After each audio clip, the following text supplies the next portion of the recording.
Hi viewers, welcome to Bhaskar's area. ఈరోజు ఉన్నటువంటి ఆంధ్రప్రదేశ్లోని విద్య మరియు ఉద్యోగ సంబంధిత ముఖ్యమైన సమాచారంలోకి వెళ్తే, ఆంధ్రప్రదేశ్ రాష్ట్రంలో జూన్ నుంచి 5 రకాల పాఠశాలలు ఉండబోతున్నాయి. తరగతికి ఒక టీచర్తో ఆదర్శ పాఠశాలలు ఏర్పాటు. గతంలో ఉన్నత పాఠశాలలకు తరలించిన 3, 4, 5 తరగతులు వెనక్కి. తల్లిదండ్రుల కమిటీ, ప్రజాప్రతినిధుల అనుమతితో కొత్త విధానం అమలు. వైకాపా ప్రభుత్వంలో పాఠశాల విద్యలో విధ్వంసం సృష్టించిన జీవో 117 కు ప్రత్యామ్నాయంగా తీసుకురానున్న చర్యలను పాఠశాల విద్యాశాఖ సిద్ధం చేసింది. వచ్చే విద్యా సంవత్సరం జూన్ నుంచి రాష్ట్రంలో 5 రకాల బడుల విధానం అందుబాటులోకి రానుంది. ప్రస్తుతం ఉన్న 6 రకాల బడుల స్థానంలో ఇది అమల్లోకి వస్తుంది. ఎక్కడా ఒక్క పాఠశాల కూడా మూసివేయకుండా ఈ విధానాన్ని విద్యాశాఖ అమలు చేయనుంది. కొత్తగా ఆదర్శ పాఠశాలలు ఏర్పాటు చేస్తుంది. పాఠశాల యాజమాన్య కమిటీ స్థానిక ప్రజలు, ప్రజాప్రతినిధుల అభిప్రాయాలు, విద్యార్థుల నమోదు, మౌలిక సదుపాయాల ఆధారంగా క్లస్టర్ స్థాయి కమిటీ సహాయంతో ఆదర్శ ప్రాథమిక పాఠశాలను గుర్తిస్తుంది. గ్రామ పంచాయతీ, పుర, నగర పాలక సంస్థల్లో వార్డుకు 1 చొప్పున వీటిని ఏర్పాటు చేస్తుంది. 60 మంది కంటే ఎక్కువ విద్యార్థులున్న బడులు ఉంటే 2 ఆదర్శ బడులను సైతం ఏర్పాటు చేస్తుంది. కొన్ని ప్రత్యేక పరిస్థితుల్లో 45 మంది ఉన్న వీటిని తీసుకొస్తుంది. వీటిలో ప్రతి తరగతికి 1 టీచర్ చొప్పున కేటాయిస్తుంది. రాష్ట్రంలో ప్రస్తుతం 12,000కు పైగా ఏకోపాధ్యాయ బడులు ఉన్నాయి. ఇక్కడ 18 సబ్జెక్టులను ఒక్కరే బోధించాల్సి వస్తోంది. దీంతో పునాది స్థాయిలో అభ్యాసన సామర్థ్యాలు దెబ్బతింటున్నట్లు పలు సర్వేలు వెల్లడించాయి. ఈ నేపథ్యంలో తరగతికి 1 టీచర్ ఉండే ఆదర్శ బడుల విధానం అమలుకు పిల్లలకు మేలు చేస్తుందని విద్యావేత్తలు సూచిస్తున్నారు. కొత్త బడులు ఈ విధంగా ఉండబోతున్నాయి. శాటిలైట్ ఫౌండేషన్, బేసిక్ ప్రాథమిక, ఆదర్శ ప్రాథమిక, ఉన్నత పాఠశాలలు ఉంటాయి.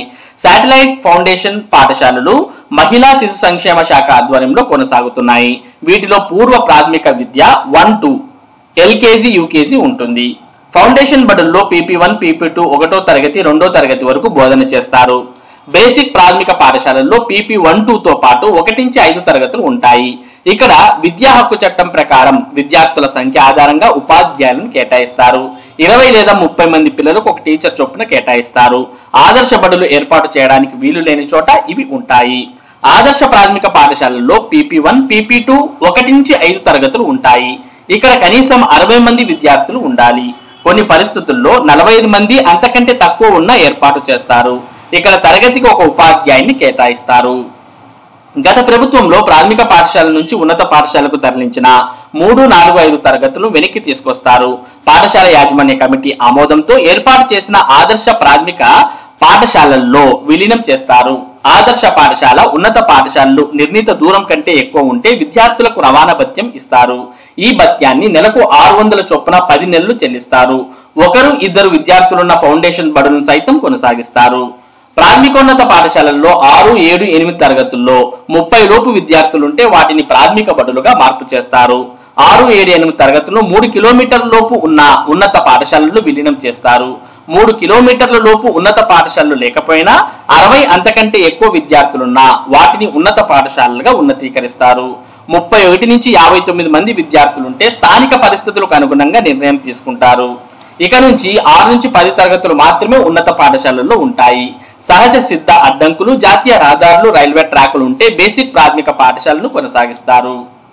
మరి ఎలా అమలు చేస్తారంటే, పాఠశాల పునర్నిర్మాణం గురించి క్లస్టర్, మండల స్థాయి కమిటీలు, యాజమాన్య కమిటీల ద్వారా విద్యార్థులు వారి తల్లిదండ్రులకు ఈ మార్పుల గురించి చెబుతారు.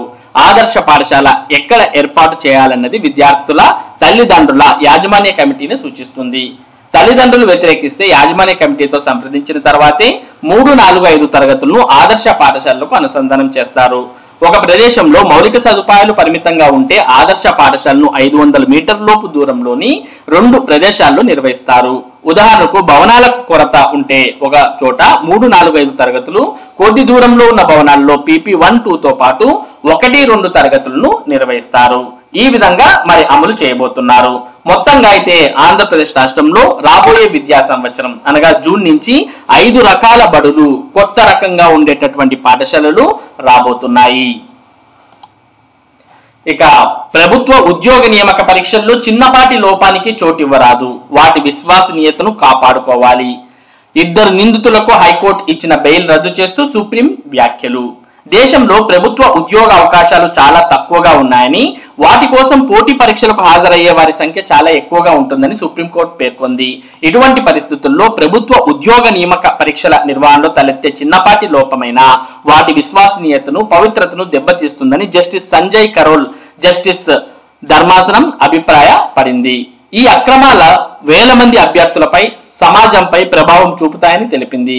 రాజస్థాన్ లో assistant engineer civil autonomous governance department పోటీ పరీక్ష 2022 నిర్వహణ సమయంలో జరిగిన అక్రమాలకు సంబంధించి 2 నిందితులకు ఆ రాష్ట్ర హైకోర్టు ఇచ్చిన బెయిల్ను రద్దు చేస్తూ ధర్మాసనం ఈ వ్యాఖ్యలు చేసింది.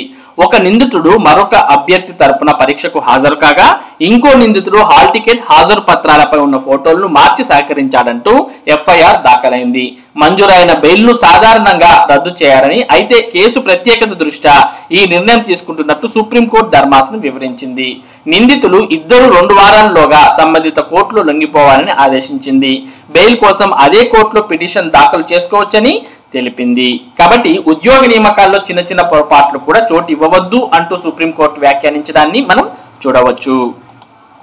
ఇక ఆంధ్రప్రదేశ్ రాష్ట్రంలో నిన్న మహిళా దినోత్సవాన్ని పురస్కరించుకొని ముఖ్యమంత్రి చంద్రబాబు నాయుడు గారు మహిళా దినోత్సవ సభలో 5 లేదా 6 పిల్లల కన్నా ప్రసూతి సెలవులు ప్రయోజనాలు అందుతాయి అంటూ పేర్కొనడం జరిగింది. గతంలో ఇది కేవలం 2 పిల్లలకు మాత్రమే అమలయ్యేది. ఇప్పుడు అన్ని చోట్ల జనాభా అనేది తగ్గిపోతున్నటువంటి కారణంగా మరి పిల్లల సంఖ్యను కుదించాలి అనేది కాకుండా పెంచాలి అనే ఉద్దేశంతో ఈ విధంగా మరి ఆంధ్రప్రదేశ్ ముఖ్యమంత్రి పేర్కొనడాన్ని మనం చూస్తూ ఉన్నాం. దూరదృష్టితో పిల్లల్ని కనండి. బహిరంగ సభలో సీఎం చంద్రబాబు ప్రసంగిస్తూ చైనాలో జనాభా తగ్గుతోంది, జపాన్ లో వృద్ధులు పెరిగారు, యూరోప్ లోను ఇదే పరిస్థితి. ఇలాగైతే వృద్ధులను ఎవరు చూసుకోవాలి? వారి సంపదకు వారసులెవరు? అందుకే జనాభా గురించి ఆలోచించాల్సిన తరుణం ఇది. పోషణ భారం అవుతుందని ఒకప్పుడు నేను ఎక్కువ మంది పిల్లల్ని కనొద్దని చెప్పాను. ఇప్పుడు దూరదృష్టితో దేశం, రాష్ట్రం, సమాజ మనుగడ కోసం ఎక్కువ మందిని కనాలని చెబుతున్నా. ఇంట్లో ఎంతమంది పిల్లలుంటే అంతమందికి తల్లికి వందనం కింద ఒక్కొక్కరికి 15,000 రూపాయలు ఇస్తాం. ప్రభుత్వ ఉద్యోగులు 5-6 పిల్లల్ని కన్నా 6 నెలల ప్రసూతి సెలవులు ఇస్తాం, అదనంగా ప్రయోజనాలు అందిస్తాం అని సీఎం ప్రకటించడం జరిగింది. కాబట్టి ఇక మీదట ప్రసూతి సెలవులు అనేవి ఎంతమంది పిల్లలకైనా ప్రభుత్వం మంజూరు చేస్తుంది. ఇక ఆంధ్రప్రదేశ్ రాష్ట్రంలో ఏప్రిల్ 30వ తేదీన పాలిసెట్ పరీక్షలు జరగబోతున్నాయి. పాలిసెట్ ఎంట్రన్స్ లో క్వాలిఫై కావాలంటే మార్కులు ఈ విధంగా రావాలి.